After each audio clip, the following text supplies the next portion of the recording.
새누리당 이야기부터 먼저 하죠.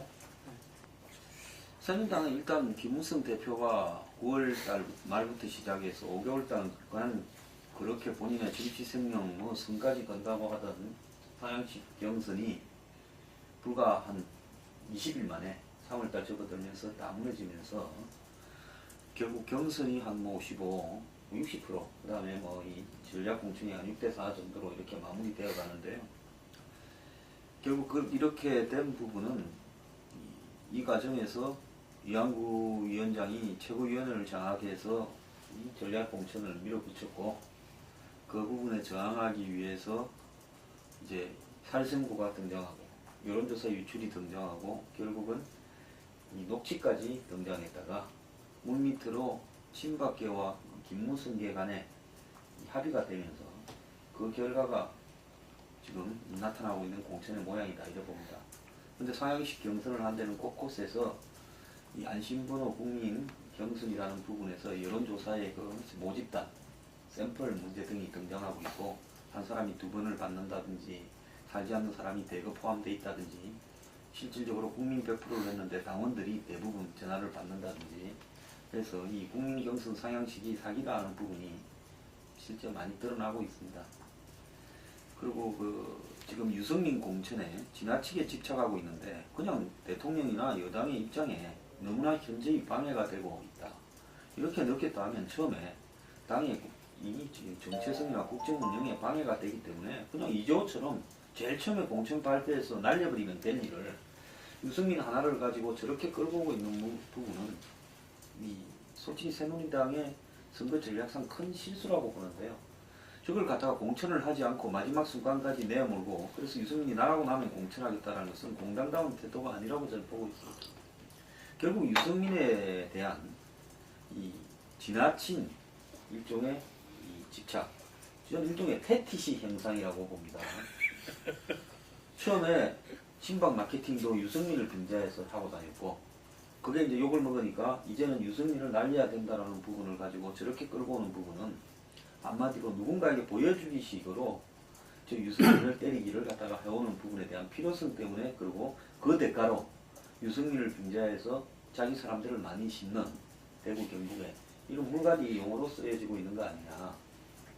결론적으로 보면 부산에서는 현역이 한 명도 물갈이 되지 않았고, 대구 경북은 저렇게 물갈이가 된다면 국회를 심판해달라는 대통령의 말의 본질은 뭡니까? 대구 경북만 문제 있는 의원들이 저래 많고 부산에는 전혀 문제 있는 의원들이 없다라는 이런 모순도 낳고 있는 거예요.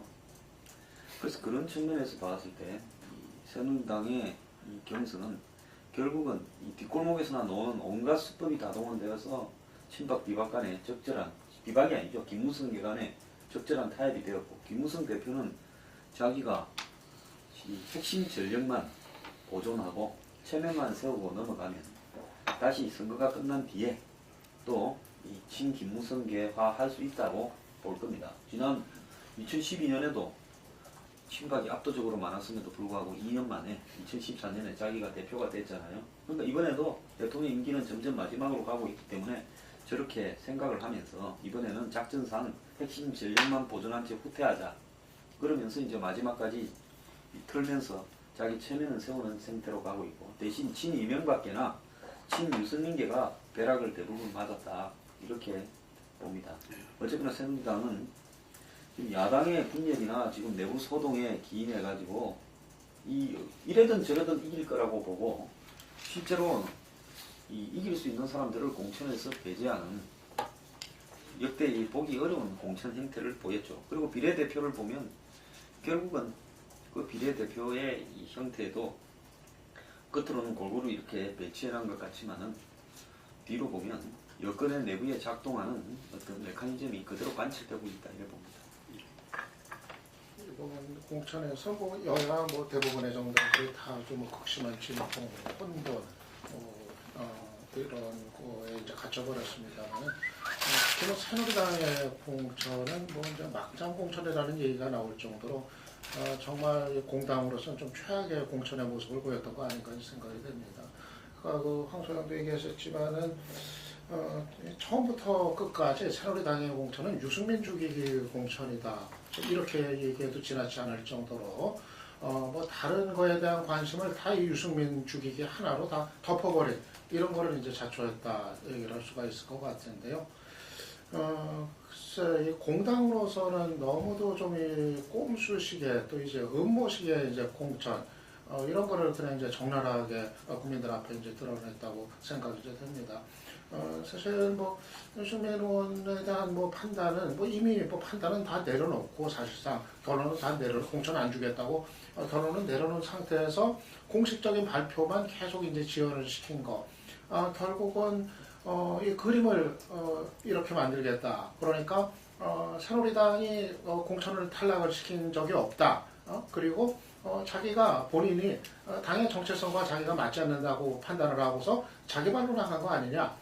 결국 선거에서 이제 그 그림을 만들고 선거에서 이제 그런 식으로 이걸 이제 호도하기 위해 가지고 결국은 이렇게 뭐 이제 지원 작전을 마지막 순간까지 이제 펴온 건데 참 이게 지금 시대에 어떤 이런 공천 장면 참 상상하기 어려울 정도로 좀 이렇게 좀 졸렬하고 이제 음모적인 그런 이제 행태였다고 할 수 있을 것 같아요. 이게 과연 새누리당한테 이제 도움이 되겠는가? 이 과정에서 뻔히 지금 이제 전국적인 그 지지율이 이제 하락하는 거 이게 뚜렷이 나타나고 있는데 오직 그냥 유승민 죽이기 하나에 그 매달리는 지금 새누리당 이제 지도부 친박 이쪽에 그 이제 인력 이런 것이 지금 사실은 그 새누리당의 이번 선거에 대한 이제 그 예상 당초에는 뭐 야당이 분열되어 있기 때문에 180석을 무난하고 뭐 200석 넘을 수도 있다. 어떤 그 압승을 예상했던 게 아무리 야당이 분열되어 있어도 이 상태면은 이거는 그 목표가 하향 조정될 수밖에 없다. 당장 이제 판세의 변화를 낳고 있는데도 거의 그 대통령에 대한 이제 충성심 이거에만 이제 좀 매달려 있는 그러한 이제 최악의 공천이었다고 이제 봅니다. 지금 막장 공천이라는 표현을 하셨는데, 저는 이게 뭐 정상적인 상식적인이라는 게 작동이 안 됐다는 얘기 아니겠어요? 저는 이게 근원적인 것이 이제 박근혜 대통령의 지금 국정 수행 방식, 권력을 행사하는 방식이 그대로 반영된 거다라고 봅니다. 이 공천 과정뿐만이 아니라 지난 3년의 국정 운영 과정에서 사실상 그런 비정상적인 과정이 계속 반복됐었죠. 다만 이제 그동안의 여러 가지 문제에 대해서는 그 책임의 소재를 국회, 야당에 이제 돌리면서 진행되어 왔고, 또 그러면서 이제 목소리를 높여왔는데, 이번의 경우는 그 이제 내부적인 문제로 터지니까 겉으로 붉어지고 있죠.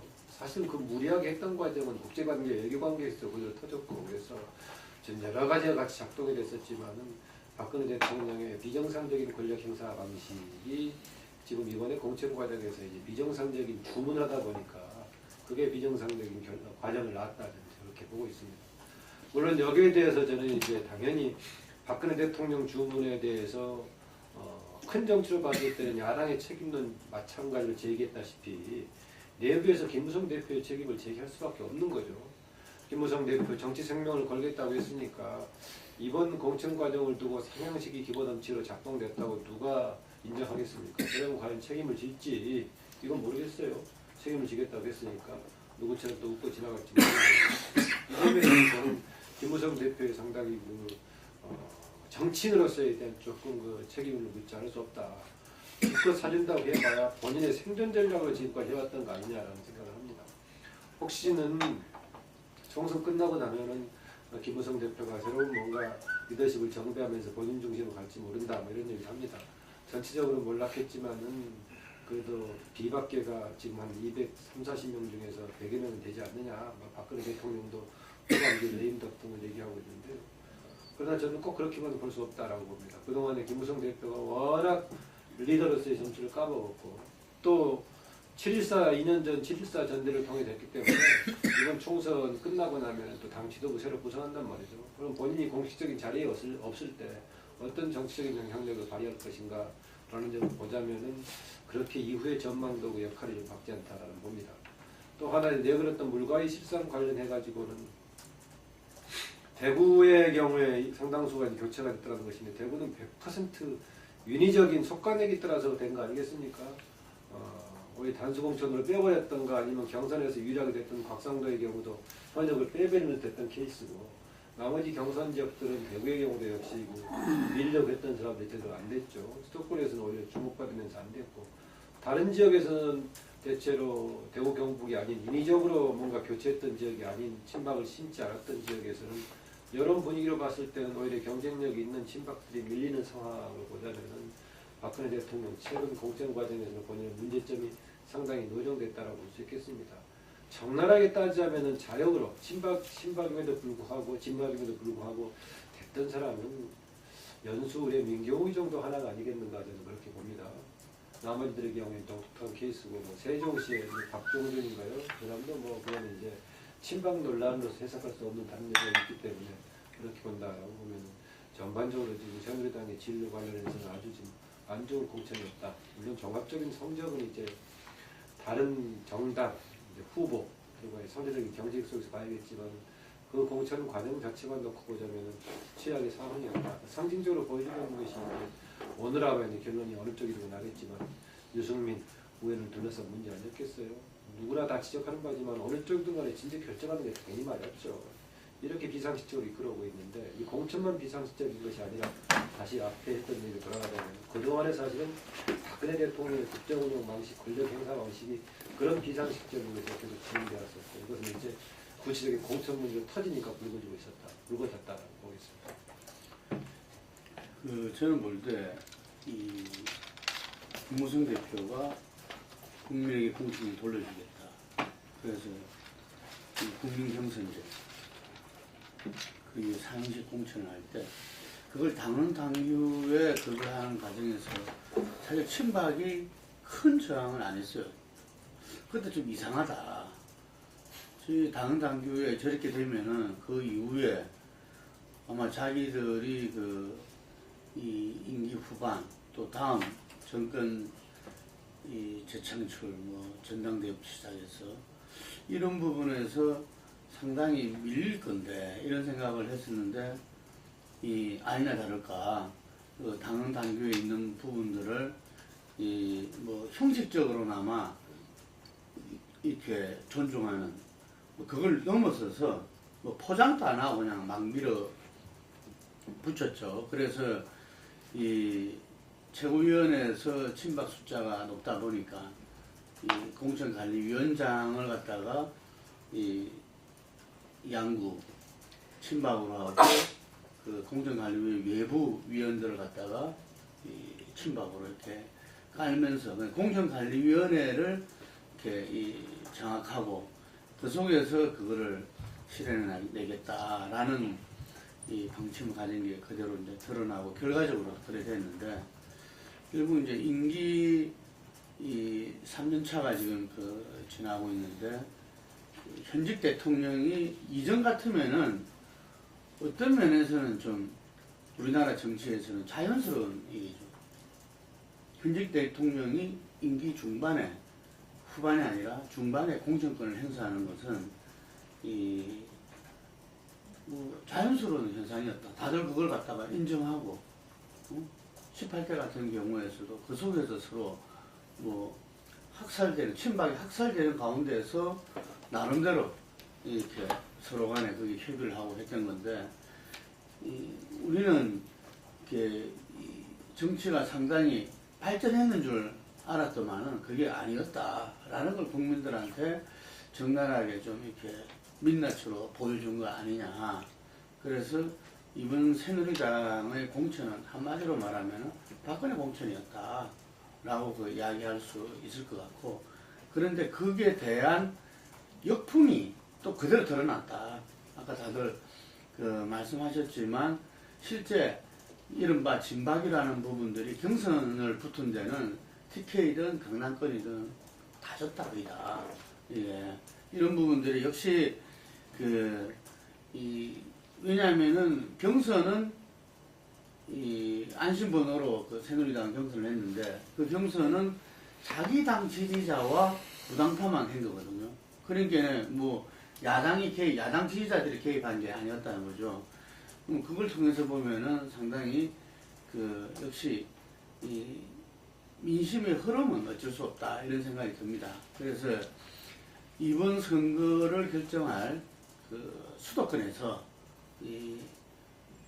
여당 지지자들의 어떤 이번 공천 과정에서 봤을 때 다시 한 번 더 그렇게 51.8%로 6%마요. 그렇게 쫙 모아줬던 결집이 상당히 어렵게 되지 않겠나 이런 생각을 해봅니다.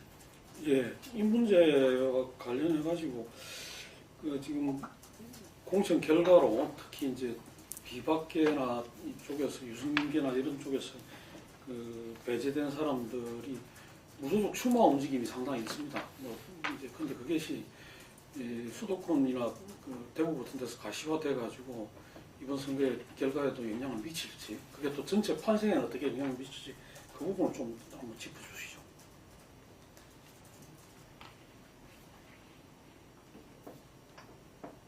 김동구 대표 하시죠.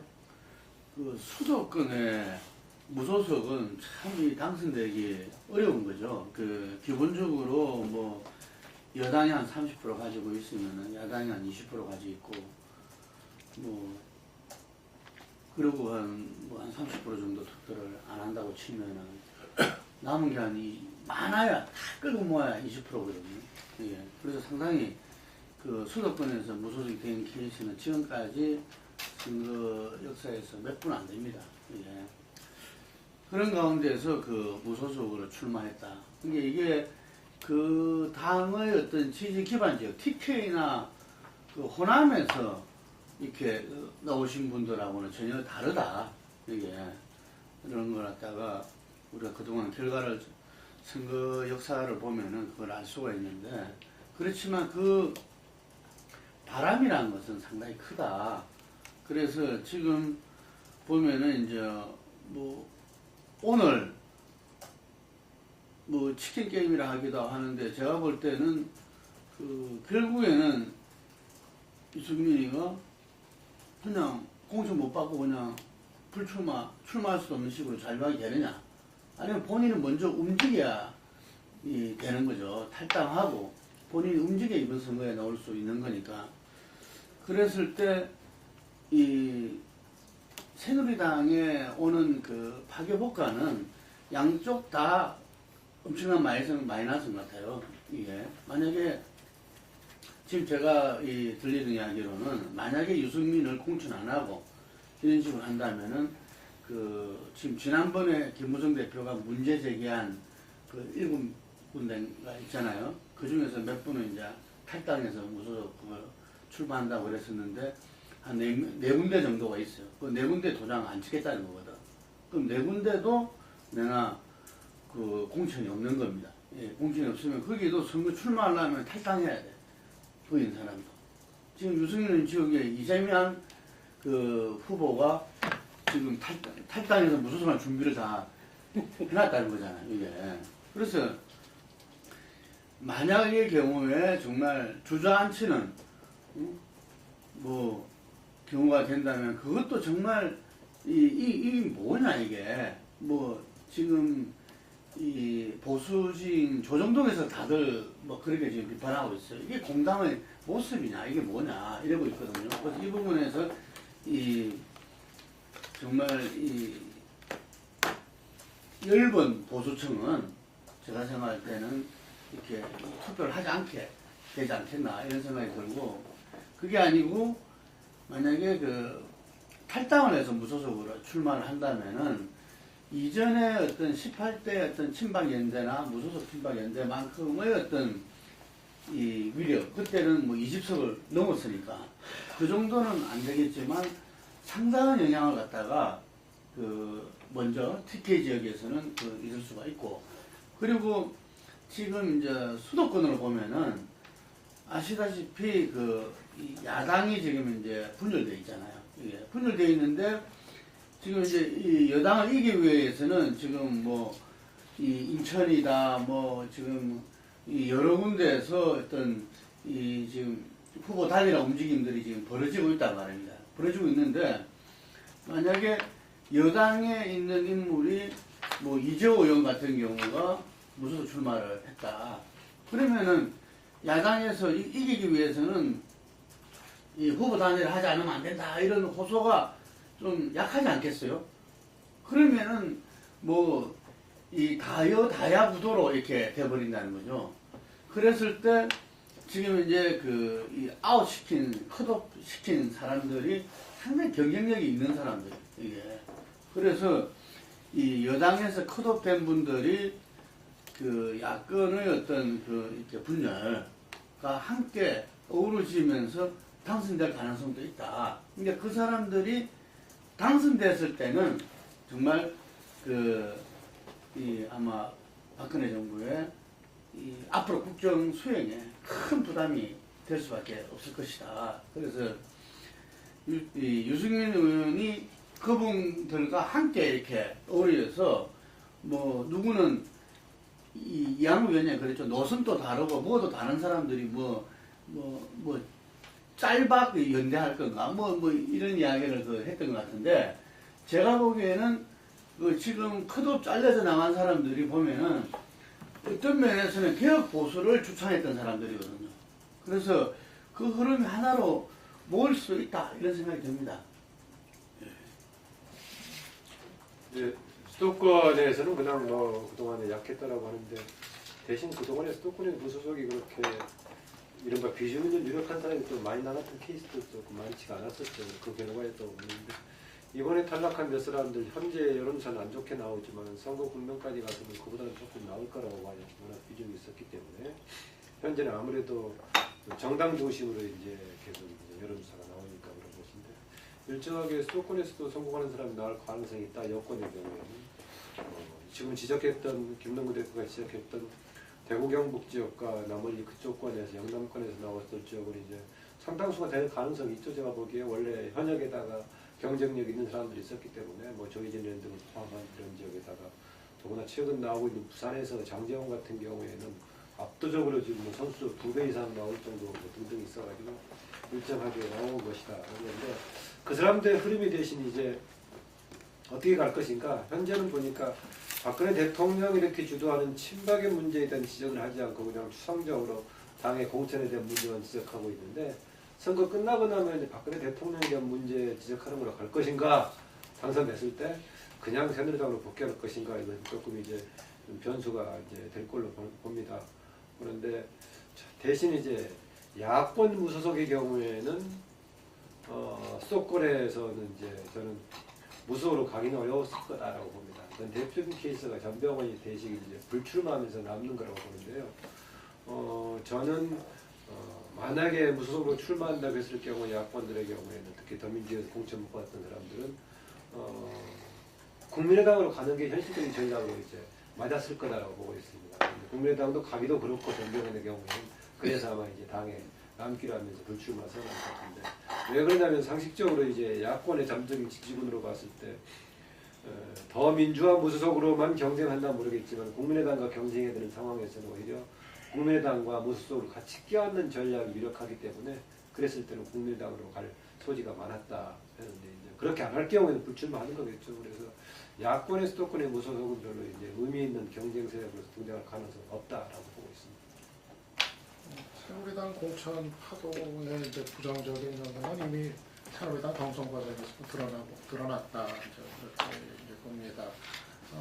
예상했던 것보다도 진박 또는 친박 후보, 예비 후보들이 경선에서 좀 이제 맥을 못 추는 그런 이제 현상이 대구 경북뿐만 아니라 이제 특히 수도권에서도 많이 나타나고 이제 그래가지고, 아무래도 이제 친박 쪽에 이제 무리한 이제 공천 과정, 이게 이제 민심의 좀 이반을 지금 이제 초래하고 있다, 이렇게 볼 수 있을 것 같은데, 이렇게 되면은 이제 공천 받은 진박 후보들이 본선에서도 어떻게 될지 이거를 예측하기 어려운 그런 상황으로 접어들고 있다고 봅니다. 그만큼 이제 여론이 이제 친박에 대해서 이제 악화됐다 얘기를 할 수가 있겠는데요.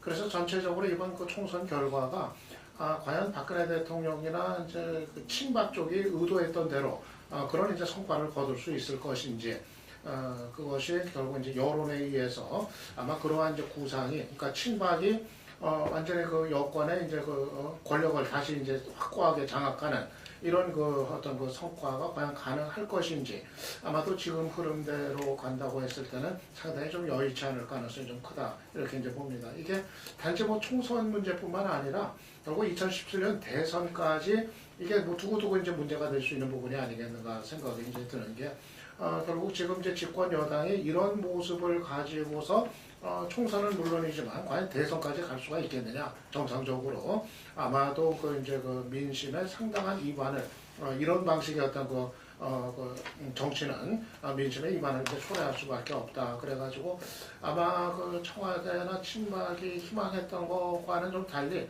이번 총선 거치면서 오히려 그 적신호가 좀 터질 그런 가능성도 상당히 있는 거 아닌가 이렇게 봅니다. 제가 볼 때 지금 6명이 탈당해서 새누리당이 151명이 있어요. 오늘 최대 7명이 탈당할 수 있다고 지금 알려지고 있습니다. 윤상인까지 포함하면. 그러면 이제 뭐 과반수 별 의미는 없지만 어쨌든 이 무너지는 그런 어떤 상황인데요. 제가 볼 때 뭐 이 무소속 의원들이 비박연대라고 이름도 그렇잖아요. 누구를 지지한다고 하면 친박연대인데도 누구를 반대한다고 하는 당이 지구상에 있었느냐 그건 의문이라고 보고요. 뭐 수도권이나 이런 데서는 비박들이 무소속들이 되기가 거의 어렵고 영남권에 경쟁력이 있는 사람 중에 한둘이 되는 수준에 그칠 거고 저것이 뭐 궁극적으로 총선 판도를 좌우한다 보기는 어려울 거고 전체적으로 봤을 때 한 2~3석 정도의 수도권에 출마한 비박들이 영남에서야 뭐 제가 볼 때 변수가 되지 않을 거라고 보고 또 대도 어차피 새누리당 들어갈 거니까 수도권에서 출마한 비박들이 많게는 뭐 한 2~3석 정도 이 동반 탈락을 할 가능성이 있고 그걸 감안을 한 채로 매스를 읽더라도 뭐 날릴 사람은 날리자 이래 된 건데 정말로 이해를 할 수 없는 것은 왜 부산 공천을 저렇게 했는가 하는 부분에서는 도대체 여권 내부에 작용하고 있는 이번 총선을 바라보는 메커니즘이 뭐냐. 국회 심판이라는 박근혜 대통령의 의지대로라면 부산에도 절반쯤은 날렸어야죠.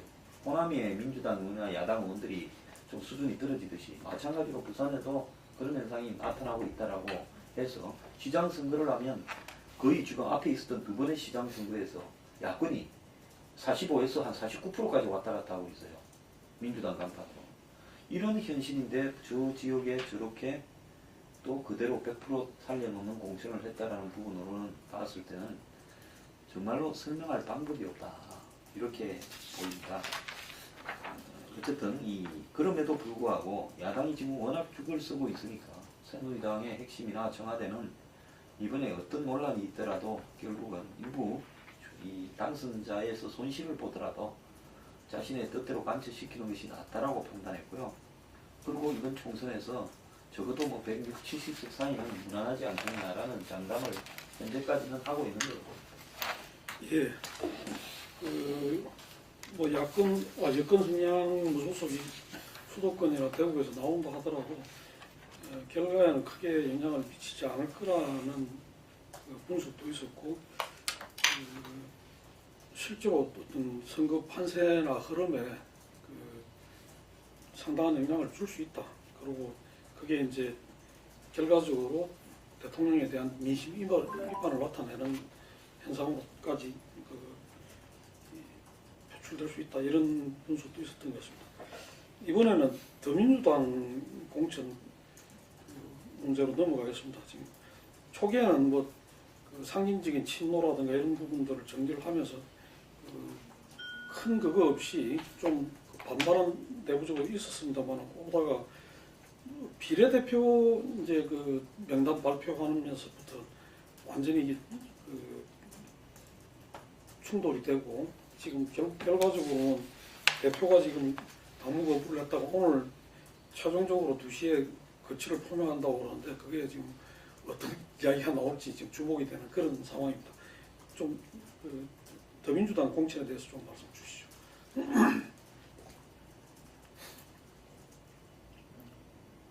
김종인 대표 체제, 김종인 리더십의 문제가 아주 단적으로 이제 드러난 이제 그런 파동이었다 이렇게 이제 생각을 합니다. 글쎄 뭐 이제 그 비례대표 후보 명단을 놓고 봤을 때 사실 뭐 이제 전에처럼 뭐 이렇게 뭐 진보 성향 인사들 중심이 아니라 이제 좀 이제 중도 성향 인사들을 많이 배치해야 된다. 여기에 대해서는 뭐 어느 정도 당내 공감대도 형성이 되기 시작한 바고 뭐 그 자체가 이제 문제는 이제 아니었다고 할 텐데 문제가 됐던 거는 이제 하나는 이제 당원 이제 위반 논란을 불러일으키면서까지 이 대표의 어떤 그 공천 권한을 무한대로 이제 확대를 해버린 이것이 이제 하나 있었고, 그리고 하필이면은 이제 그 공천 명단에 올렸던 인사들이 여러 가지 그 논란의 거리에 이제 휘말려 있었던 그런 이제 사람들이었다는 거. 당초 이제 좀 부적격한 인사들이 이제 발탁이 이제 됐다는 거, 이런 게 이제 논란이 됐던 거라고 이제 생각이 이제 되고요. 그래서 근데 그 과정에서 이제 더 심각하게 드러났던 거는 이 김종인 대표가 이제 이 민주적인 어떤 그 리더십과는 전혀 좀 관련이 이제 없는 인물이었다는 게 이번에 그 아주 그 만천하에 이제 확인이 됐다는 점. 이게 사실 이제 더민주로서는 더 이제 당혹스러운 그런 장면이었던 것 같아요. 뭐 충분히 그런 뭐 명단이 나왔을 때 반대 의견이 있을 수 있는 거고, 또 어떤 그 조정의 필요성이 있다면 또 조정을 할 수 있는 거고, 뭐 그런데 어떤 반대나 비판이 나오면 이거를 자신에 대한 이제 모욕으로 이제 받아들이는 그런 어떤 리더십.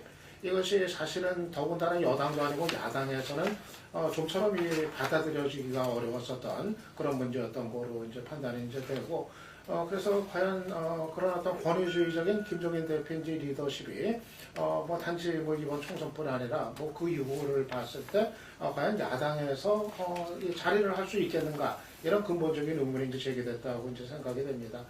물론 지금 더민주, 특히 그 문재인 전 대표 입장에서는 그렇다고 지금 뭐 김종인 대표하고 결별을 하면은 당장 이 파국을 의미하고 이번 선거에 심각한 타격을 입게 돼 있기 때문에 그렇기 때문에 일단은 어떻게든 마음을 달래고 봉합하려는 그런 이제 시도를 뭐 하긴 했습니다만은, 아마 저는 이번 사태로 인해서 이것이 이제 일시적인 봉합이지 총선 이후 과연 김종인 대표가 자신이 염두에 뒀던 킹메이커로서의 역할, 대선까지 그 더민주를 끌고 가는 그것이 가능할까에 대해서는 저는 이제 좀 의문부호가 본격적으로 이제 찍힌 상황이라고 생각이 이제 됩니다. 아마 지금과 이건 노선의 문제 이전에 어떤 당내에서 이견을 허용하지 않는 그런 리더십 가지고 과연 야당을 끌고 갈 수 있을 것인가?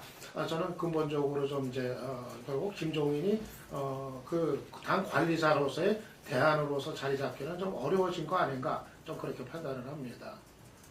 지금 이제 그 정은 박사가 지적한 그 부분은 양면서는 다 볼 수 있을 것 같은데요. 그동안에 우리나라 정당 정치 과정에서 나름대로 역사가 있어 오면서 한계가 있다는 건 지적을 하면서 이렇게 발전해야 된다 여러 가지 지적을 해왔는데, 그런 모든 것을 뒤엎어버리는 지금 리더십이 발휘를 하고 있죠. 그래서 이런 사람이 맡아야 되는가, 맡아야 과연 되는 것인가라는 문제를 제기할 수 있겠지만은 김종인 대표가 지도부로서의 자기 권한과 역할만 하면서 당의 시스템이 작동하는 방향을 가지고는 안 되겠다라고 판단했을 수도 있단 말이죠. 그러면 그런 정당은 과연 살려두는 것이 맞는 것인가? 그렇지 않겠습니까? 김종인 대표의 리더십의 한계를 문제를 지적할 수 있지만은 뭔가 자기는 당의 비상대권을 가진 대표로서의 역할만 수행하고 내부의 시스템을 제대로 작동하게 하는, 그나마 역사적인 유산을 가지고 있는 제1야당의 뭔가 시스템을 작동하도록 도와주는 걸 가지고도 안 된다. 그렇기 때문에 자기가 완전히 주머니에 넣고 만지작거려야만이 된다라고 보자면은 저는 그 자체로서 이미 생명력을 다한 정당이 아닌가라고 봅니다.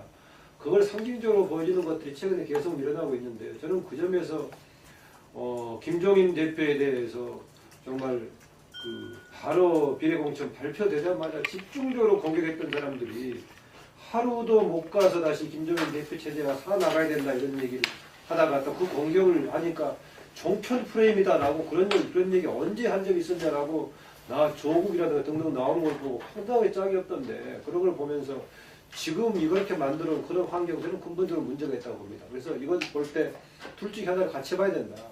김종인 리더십의 문제로 볼 수도 있겠고, 김종인이 봤을 때 정말 시스템을 작동시켜가지고 안 되고 자기가 완전히 모든 것을 다 해야만이 되는 수준이라고 한다면은 그 제1야당을 그냥 붙잡고 늘어줄 필요가 있는 것인가 이런 생각도 듭니다. 사실 말씀하신 게 바로 지금 더민주의 이렇게 근본적인 딜레마 문제 아닌가 이제 생각이 이제 들어요.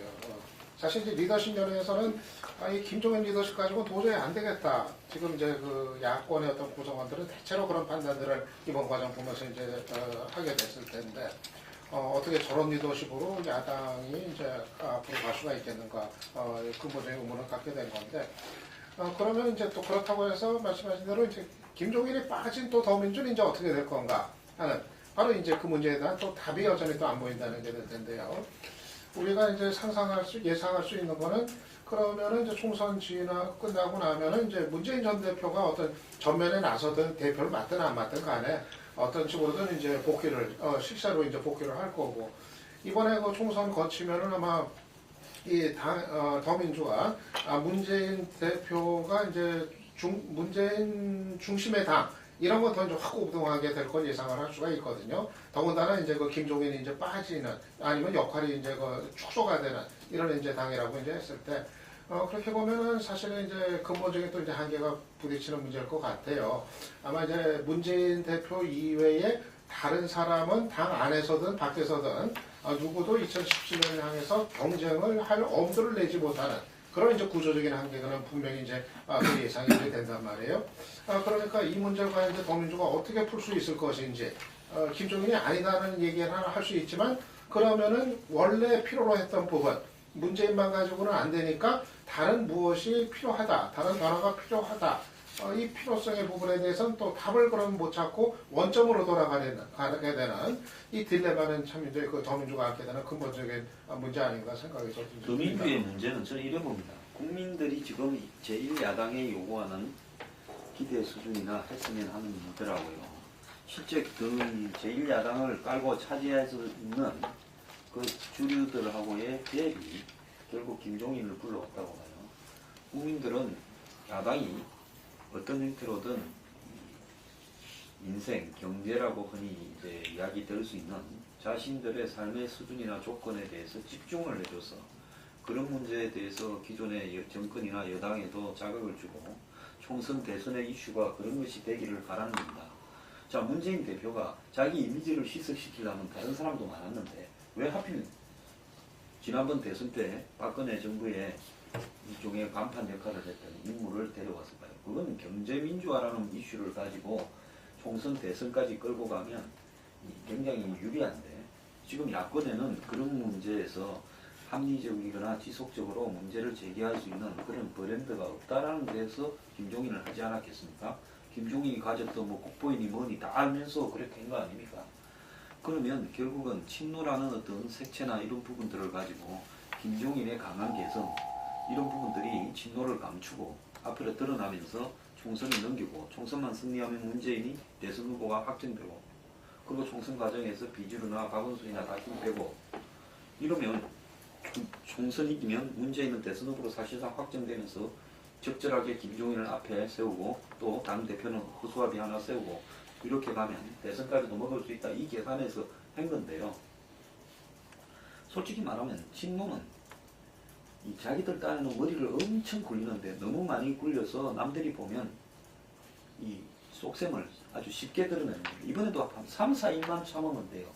물 밑으로 예를 들어서 조정을 좀 하자고 해서 문재인이 몰래 올라오든지 해서 김종인을 만나서 뭐 이렇게 조금 올리고 어쩌자고 조율을 하고도 했으면 됐을 건데 왜 그러면 저렇게 공격적으로 일요일날 오후부터 중앙위원회에서 쿠데타를 일으키고 월요일날은 비대위에서 김무성을 14번으로 끌어내리고 비대위원 전원이 김종인에 대해서 비판적인 입장을 취하고 왜 그랬을까 하는 부분에 봤을 때는 김종인이 결국은 샌더스 발언을 하고 또 나아가서 킹메이커는 안 한다는 발언을 하고 이런 데 대해서 친노들이 김종인을 굉장히 의식을 하고 저 사람이 지금 백건 욕심이 있어서 장난치는 거 아니냐 이런 데 대한 친노의 불안과 의심이 결국 사태를 이렇게 키워버렸다고 저는 보고 있습니다. 이제 국민들은 바닥을 다 봤어요. 한번 드러난 바닥은 어떻게 할 수가 없지 않습니까? 결국 이번에 공천도 보면 이 문재인을 위한 철저한 문재인용 공천인데 그 부분을 김종인이 일종의 그 과감한 개혁 조치를 공천을 해서 새누리당보다는 더 낫다라는 모습을 보여주도록 착시 현장을 상당히 불러일으키는데 성공을 했죠. 그럼 조금만 더 비례대표 적당히 넘어가면 총선 과정에서 이 완벽하게 문재인 친노는 숨어 있을 수 있었고 그 김종인을 통해서 하고 총선 끝나면 비례대표 주고 당대표 교체해가는 그런 절차를 할 수도 있었는데 딱 여기서 친노의 이 스타일의 한계와 한마디로 수준의 한계가 드러나버린 겁니다. 결국 문재인 대표가 어제 뛰어 올라오면서 전 국민은 알아버렸어요. 결국은 주인은 문재인이고 뒤에서 조정 다 하는구나. 이래 됐을 때 이 부분이 이번 총선에서 새누리당이 뭐 워낙 잘못하고 있는 측면도 있으니까 서로가 상대의 실수에 기인해서 누가 그래도 덜 실수하느냐 하고 덜 미움은 뽑는 선거로 가기 때문에 어떻게 계산하고 있는지는 모르지만은 이번에 3일간에 벌어진 일은 한마디로 야권이 아주 최대의 기대치로는 야당이 이길 수도 있는 거 아닌가 하는 기대는 다 날려버렸다고 저는 보고요. 그러더라도 새누리당이 이길 거라고 보고 있습니다. 그리고 더 나아가서 이번에 김종인이 지금 오늘 2시에 기자회견을 하는데 저는 김종인이 그 2시 기자회견에서 그만두는 기자회견을 할 가능성이 높다 이렇게 보고 있습니다. 그 과정에서 지금 비대위원 전원이 김종인을 비판했다든지 지금 저 당에서 합리적으로 중간에 중재를 하고 조율을 하면서 그 상식적인 목소리를 내는 계층은 거의 사라져버렸어요. 그것이 오늘날 더민주당이나 친노 문재인이 부딪혀 있는 한계 아닌가 이렇게 생각합니다. 이것이 대선까지 두고 제가 볼 때는 악영향을 미칠 거예요. 2시에 발표니까 지금 뭐 우리가 기사 쓰고 그 잡지 나올 때는 이미 그 결과가 이제 나와 있는 상황인데 그래서 두 가지로 이렇게 좀 이야기를 해가지고 맞는 방향으로 이렇게 하여간에 그 김종인 대표가 들어오기 전에 어떤 그 더민주 같은 경우를 생각을 해보면은 정말 뭐 지지도가 뭐 이렇게 떨어지는 새 날개가 없다는 식으로 뭐 계속 추락하고 있어요. 특히 호남에서는 그 안철수 신당이라고 이름 지은 그 부분에서 뭐 반도 안 되는 지지율을 갖고 있는 이런 상황에서 과연 이게 얼만큼 더 빠져나갈까 이런 가운데에서 김종인 대표가 들어오고 나서 상당히 그 뭐 그때 그 당시 아마 가장 큰 이슈가 박영선 의원이 나가느냐 마느냐 뭐 이런 거였는데 어쨌든 그 탈당을 그 흐름을 주저앉히고 그 다음에 여러 가지 말들은 많지만 하여간에 뭐 이 지지율을 갖다가 10% 정도 끌어올리게 되고 그러면서 국민의당이 어쨌든 자충수에 의해서 이렇게 10% 초반대로 이렇게 가버리고 그래서 수도권에서는 뭐 그 어떤 측면에서는 그 새누리당과 이렇게 1대1로 맞붙을 수 있는 상황이거든요. 그래서 문재인 대표가 이렇게 그 김종인 대표가 신의 한 수라면 그 신의 한수를 둔 사람이 본인이다 라는 이야기할 정도로 끝까지 갔고 그래서 이 공천 과정에서도 상당히 김종인 대표가 자기 칼날을 드러내면서 맨 처음 오면서 했던 이야기 그 친노와 운동권 정당을 바꾸겠다 한 부분들을 일정 정도 이뤄냈죠. 그 부분을 친노 자장인 뭐 예찬 의원, 정청래 뭐 이런 부분들을 클럽시켜내면서 뭐 그럼 결과적으로는 뭐 친노가 친문을 바뀌었다 이런 비판도 있지만 어쨌든 당이 좀 뭔가 좀 바뀌었다 이런 모습을 주게 되면서 지금 호남에서도 상당히 원사이드하게 국민의당으로 기울어든 걸 갖다가 상당히 이제 좀 균형을 맞추게끔 이제 친노 문재인 당이 아니다 이런 메시지를 갖다가 했었는데 본인이 왜 이 비례대표 부분에서 이렇게 뭐 당선권이면 충분한데 2번과 그리고 그룹을 갖다가 이렇게 구분해서 했는가 저는 그 발언에 상당히 주목을 하게 됐는데 자기가 이러한 비례대표 안을 보내면은 중앙위원회에서 이렇게 난리가 날 줄 알았다 이런 말을 했다는 거죠 이게. 그리고 홍창선 그 공천심사위원장이 그 총선 이후에 벌어질 이 양상이 지금 벌어지고 있다 뭐 이런 이야기를 했다는 거죠. 그래서 애초 자기가 뭐 인류 편주식으로 지금 당에 들어온 거 아닙니까? 그 들어와서 이 당을 살리는데 자 그 당을 그냥 살리는 데만 자기의 어떤 그 소비의 어떤 소명을 가지고 했을까? 어쨌든 자기가 지난 그 대선에서의 어떤 트라우마가 있는 거죠. 이게 박근혜를 그냥 돕다 보면은 박근혜가 그 후보가 생각이 확 바뀌니까 자기는 그냥 낙동강 오리알이 돼버렸다.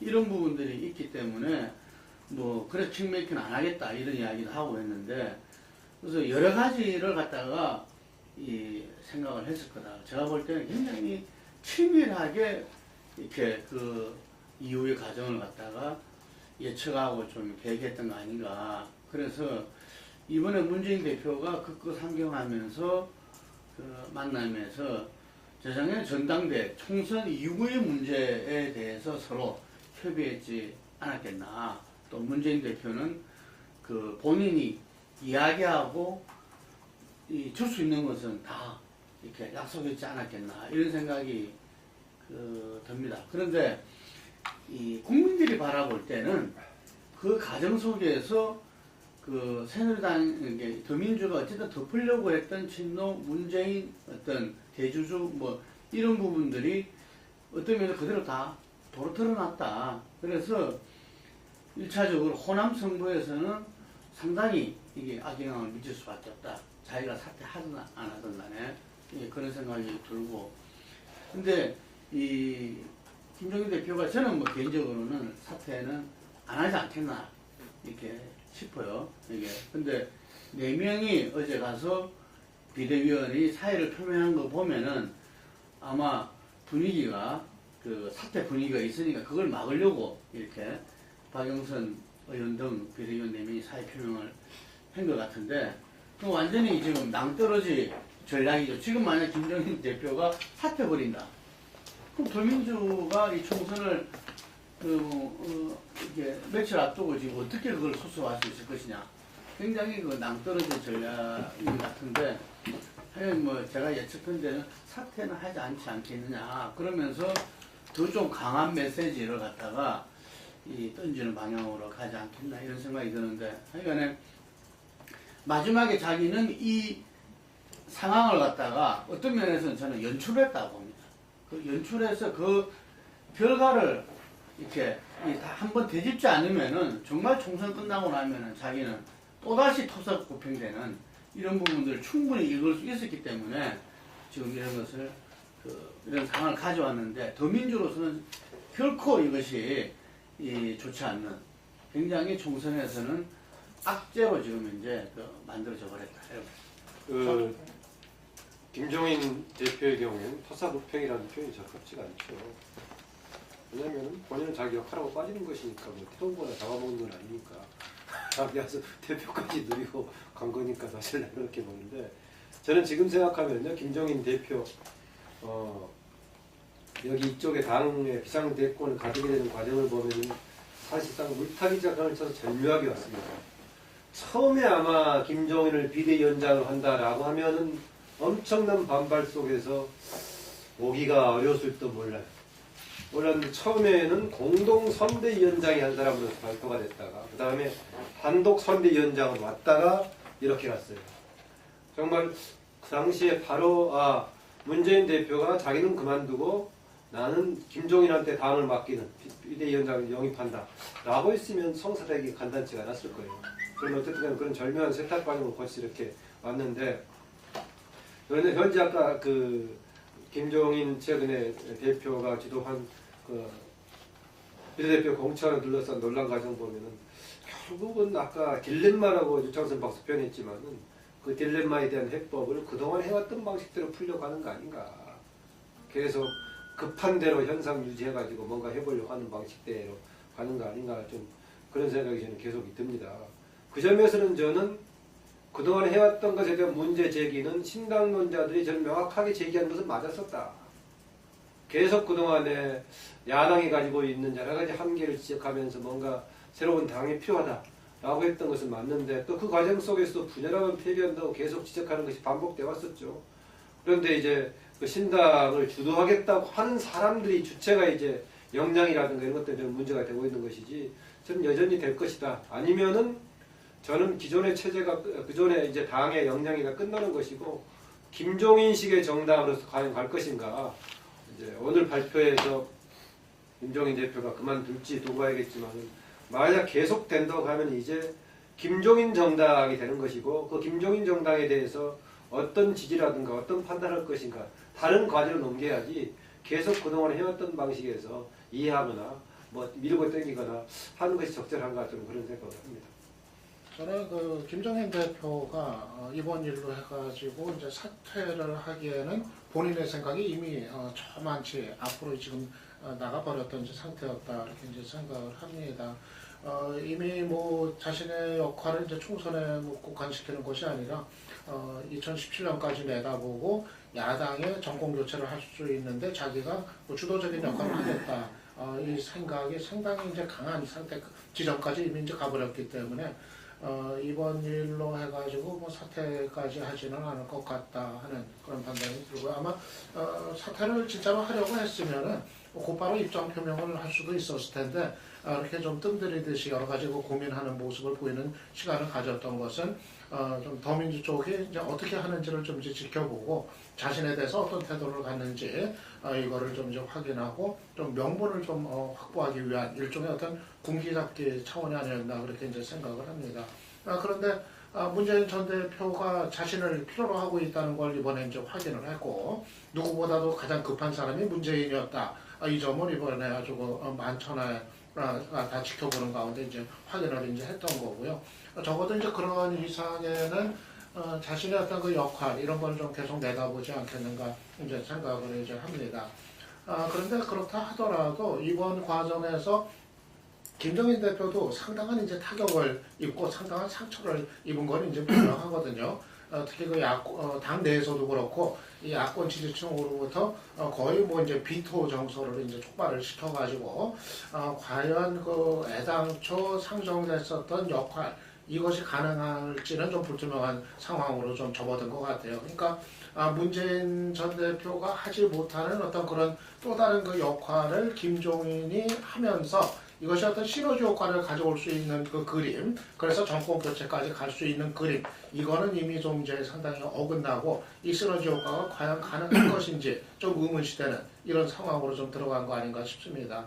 이거는 이제 김종인 대표의 고민이기도 하지만 더민주와 문재인 전 대표의 이제 고민이기도 할 것 같아요. 아까도 뭐 딜레마 얘기는 했습니다만 여기서 김종인 대표가 사퇴를 하든 사퇴를 하지 않고 그의 어떤 그 역할이 대폭 현실적으로 이제 축소가 될 수밖에 없는 그런 쪽으로 이제 간다고 했을 때는 결국 더민주가 이제 도로 문재인당 이거로 이제 간다는 걸 또 이제 현실적으로 의미하기 때문에 그러면은 또 원점으로 돌아가서 그 문제를 또 어떻게 풀 건가? 더민주는 또 그거를 근본적으로 고민해야 될 상황에 내몰리는 거고 그러니까 김종인 당으로 가는 거를 반대해가지고 그거는 이제 막았는데 막고 그게 이제 막힌다고 했을 때 그러면은 더민주는 또 문재인 당으로 가는 문제 이거에 따른 또 한계를 어떻게 풀 건가 이게 이제 근본적인 고민거리가 또 계속된다고 하겠죠. 제가 봤을 때 그 김종인 당으로 간다라는 건 과잉된 의심이죠. 실제로 김종인이 지세가 누가 있습니까? 기껏 해봤자 다 끌고 모아도 10명도 안 될 텐데 이번에 공천에 자기 뜻대로 다 한다 하더라도 그걸 가지고 김종인 당이 된다 하는 부분은 저는 굉장히 김종인 씨가 개인적으로 야심이나 어떤 다른 뜻이 있겠죠. 있다 하더라도 친노가 적절하게 그런 부분을 활용하면서 당내 자기들이 모든 선거에서 이길 수 있는 패권만 유지하면 오히려 김종인이 그렇게 좀 해서 문재인 영향이 사라진 것처럼 만들면서 어느 순간에 문재인이 당대표로 그냥 제치고 가는 이런 전략이 친노한테는 더 필요했을 건데 친노가 그런 꼴을 못 본다는 게 친노의 근본적인 한계라고 저는 봐요. 어떻게 보면 매우 비정치적이라고 볼 수 있는데 근데 이렇게 해서 자기들의 이 속살을 다 드러내 버렸는데 이번에 제가 봤을 때 김종인 대표가 2시에 한다는 건 시간을 한 4시간 두고 이야기한 거 아닙니까? 그 사이에 한국 문서를 갖고 오라 이런 걸 거고 만약에 그런 게 없으면 2시에 사퇴해버릴 수 있다고 저는 보고 있습니다. 어제까지 했던 부분 뭐 사과나 미안하다고 이런 부분은 결국은 별 의미가 없는 거다 현실적으로 봤을 때 김종인은 그렇게 보겠죠. 그러면 이제 이런 상황에서 김종인이 이번에 사퇴하든 사퇴하지 않든 국민들한테는 이 김종인 파동을 던져주는 효과는 사실상 크게 차이가 없을 거라고 봐요. 어쨌든 김종인이 이 더민주에서 위치가 어떻고 그 다음에 실제 주인은 누구냐라는 걸 다 드러내 버렸으니까요. 결국은 이런 부분들이 지금 전체적인 위치로 보면 문재인이 대표가 굉장히 대권에 유리한 위치에 있음에도 불구하고 이런 어떤 리스크들을 관리해낼 능력이 되지 못해가지고 발생하는 사태, 그리고 그 사이에 끼어있는 문재인 대표의 어떤 측근들의 행태, 이런 부분들이 이 야권에 있어서 가장 취약적인 점으로 등장하고 있다. 이렇게 봅니다. 예, 이 문제는 넘어가기 전에 저도 사회자가 아니라 저거 좀 말씀을 드리겠습니다. 우선 저는 김종인 대표 문제를 지적하기 이전에 이 문제가 중앙위원회까지 넘어오는 과정에서 본다면 비대위라는 게 전혀 지금 그 역할을 제대로 못했다. 다시 말해서, 그리고 아까 이제 김동국 대표님 말씀 중에서 사실관계에서 좀 그게 있는데, 이게 그 김종인 대표가 그렇게 이야기했다는 거예요. 이런 식으로 중앙위 올리면 문제가 되지 않겠나. 그래서 칸막이 하는 거 이거 자체가 당헌 당규에 입해야 되는 거 아니냐는 걸 비대위원들한테 물었는데, 비대위원들이 유권 해석을 자기들이 잘못해가지고 괜찮다고 하면서 자기들이 추천하는 사람을 A그룹, B그룹에 끼워였다는 거예요. 그래가지고 만약에 나중에 문제가 되니까 당신들 괜찮다고 하는 바람에 내가 다 덮어서는 거 아니냐. 이래가지고 비대위원들한테 굉장히 이제 좀 그걸 했다는 겁니다. 그런 점에서 도대체 비대위라는 게 그런데 당에 뭐 이렇게 그 책임 있는 어떤 그 비상기구로서 역할을 제대로 했냐는 문제가 있고, 그다음 김종인 대표 경우에는 비대위원장 경우에는 이 당내 그 사람들한테는 어떤 이야기를 할 수 있다 하더라도 당원들이나 일반 당원들이나 지지자들한테 내가 이따위 당에 왜 있느냐는 둥 뭐 너가 뭐 필요해서 나를 오라 그랬지 뭐 그거 하느냐는 둥 거의 막말 수준의 그 하여간 자존심을 끌어도 그렇게 자존심을 끌는 말을 내가 전하고 처음 들어봤어요. 야당 지지한 게 무슨 죄입니까? 그러고 무슨 뭐 우리가 저겁니까? 당이 저것끼리 잘못해가지고 국회의원들이나 그 사람들이 잘못해가지고 저 지경을 만든 것이지, 뭐 정권 교체하고 나라 제대로 해보자고 야당 지지하는 사람들이 무슨 죄가 있다고 그런 식으로 그걸 하냐. 그래서 저는 저런 사람이 전혀 야당을 하는 사람들의 신병을 모르는 사람이 와 있는 자체가 나는 문재인 전 대표가 큰 잘못을 했다고 보고, 저 사람은 야당에 있어서는 안 된다고 봅니다. 기술적으로 아무리 경제민주화가 어떻고 무슨 좋은 걸 그걸 한다 하더라도 저런 사람이 어떻게 지금 야당의 최고 그거에 서가지고 뭘 선거를 지휘하고 한다고 하는지 저는 받아들일 수가 없다. 그런 생각이고요. 그런 점에서는 중앙위원회까지 와서 중앙위원회에서 문제 제기를 했으면 당연히 그거는 전당대회를 대신하는 중앙위원회이기 때문에 그걸 자기가 받아들이고 거기 그걸 하는 것이지, 무슨 놈의 독재자도 저런 독재자가 있습니까? 그걸 갖다가 자기 마음대로 그걸 그 하는, 전당대회에서 결의한 사항을 당 대표나 당의 지도부라고 해서 그거 할 수 없듯이 저 중앙위원회가 상위기구 아닙니까? 그것보다 더 높은 그 상위기구인데 저렇게 하는 거는 난 납득할 수 없다.